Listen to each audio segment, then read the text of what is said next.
Hello, everybody. For this lesson, we're going to be talking about settler societies as commercial societies, the history of early consumerism in effect. So what do we have to focus on for this week? Well, in this module in general, we've been looking at conflicting cultures. We've been looking at primarily indigenous peoples and European colonizers in the New World. And like the missionaries? The missionaries, the economic activity we saw in King Philip's War, an actual war between settlers and indigenous people. And we'll see more about that in the next lesson as well. We're moving towards the 7 Years' War next week, and that will certainly be an expansion of those general considerations for sure. But this week we're going to shift our focus very clearly to commerce, to economic considerations. And of course, in our course on money and power, that really matters. And this week we're really going to look at the role buying and selling of goods plays in a society and how it changes that society and how it changes those people. We're in a period of tremendous expansion. The colonies that we looked at in the time of King Philip's War, while they were growing, while they were expanding, were still relatively small colonies. The indigenous populations that they were at war with were still relatively healthy populations, still relatively traditional populations. And just thinking on a timeline, King Philip's War and materials, 17th century, and now we're going to be moving into the early and mid-18th century. So we're looking at 50, 60, 70 years later.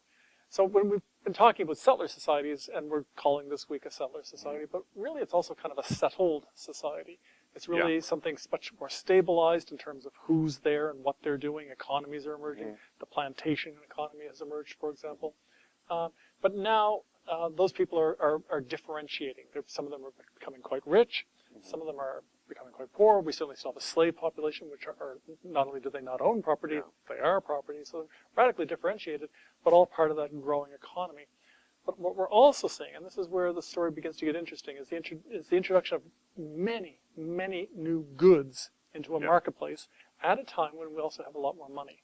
So when people have disposable income available, not a lot by our standards, but certainly some, they're buying things. And what we really want to investigate in this week's lesson is how that's changing society. Yeah. So this is an important historical thinking concept in the background. In big terms, significant change in social and also cultural and political relations. We think of it as economic, but it's certainly a cultural consideration as well. Yeah. And so that brings with it, well, what? That's one of the big questions. Exactly. That is our big question this week. Okay. Good time to introduce it right now? I think this is a great time. Okay. Yeah. So how were commercial and material relations changing for 18th century people in the course of this growing commercial society of goods and things? That's the basic question. And related to this question, well, are a series of primary sources that we want everyone to focus on for this week. Those are going to be the core materials, thinking in the big trajectory of the toolbox and historical thinking skills that we've been working on in this course. What we're asking everyone to do for this week is, of course, read a work of interpretation by a historian. For this week, it is T.H. Breen's The Marketplace of Revolution. That will give you all a chance to answer the question about, well, how commercial relations were changing the way 18th century people thought about and looked at their world. But what we want everyone to do particularly is use the primary sources to draw conclusions in answer to that question for yourself. We're introducing the concept for this week of inference drawing or making of inferences. So what is an inference? It is the best guesses that we can make with the available evidence. And that's really a key concept for historians, because we don't have all the evidence. No historian can ever expect to have all the evidence available to answer a question, especially a big question such as how were people's views of the world changing? Which people, when, where? What we're providing you is a big interpretation, Breen's Marketplace of Revolution, but we've also got a small number of primary sources. Use those to draw your own inferences, your best guesses based on the available evidence. You should remember back all the way to Module 1, we talked about worldviews. What you are in effect doing for this week is drawing conclusions or interpretations about 18th century people's views of the world related to the culture of things, the culture of buying, the culture of exchange. So what are worldviews again? The values and beliefs and assumptions that people had about the world.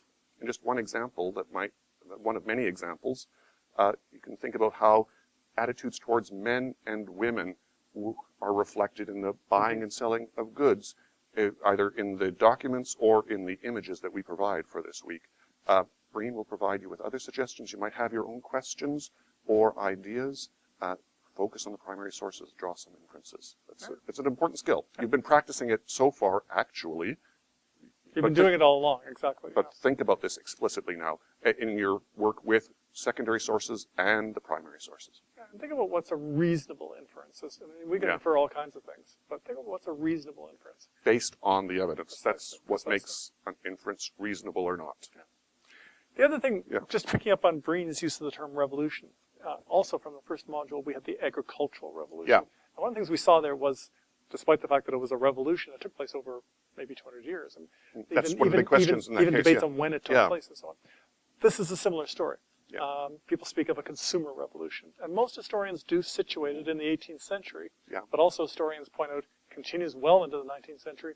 And many people point out it's still going on today. The invention of the credit card in the 1960s is an extension of the consumer revolution. There's all kinds of things we can talk about, the growing demand for consumer goods and so on. That seems to be a long-standing story. Direct marketing today. Absolutely. Tremendous numbers of innovations and changes. But those things, what people often point to is that they change us. They change how we think about goods. And ourselves. And ourselves, absolutely. Because one of the things that's really clear in the 18th century, and I think this is why historians emphasize this more than the 19th and 20th century, is that it really collides with cultural values. There's a Christian sense that material goods are of this world, not of the afterlife. So they shouldn't matter. And people who are greedy, people who engage in excessive behaviors, gluttonous behaviors, avarice, the desire for things, those are sins. Yeah. And people speak about the 7 deadly sins, and some of the 7 deadly sins are directly related to buying and selling goods. You're also going to read Ben Franklin this week. Yeah. Not a Christian. Well, technically he is, but he's not an active Christian. Yeah. Poor Richard. Poor Richard. We're going to read Poor Richard this week. And he offers very pragmatic considerations on why people need to be cautious about the buying and selling of goods. And his is very much a modern view in the sense that he's offering what we would today call consumer advice or something like that, how to be careful with your credit and things like that. He's urging people to show restraint, to buy only what's necessary, to save for the future and so on. But what he's really responding to is something that he's seeing going on around him, which he sees as new and dangerous and changing. And he wants people to put a brake on that. Yeah. So again, that's kind of signals us to something that's going on in that society, that they're aware of the changes and they're concerned about them, they're talking about them, they're debating them. And this is the stuff of history. This is where we try to figure out what they were thinking, how the changes were taking place, how they were responding, what's driving them. That's our basic story this week. What I think everyone will find is that there's maybe connections between the way people in the 18th century were seeing the world and our world, but there's probably a lot of disconnects, a lot of differences too.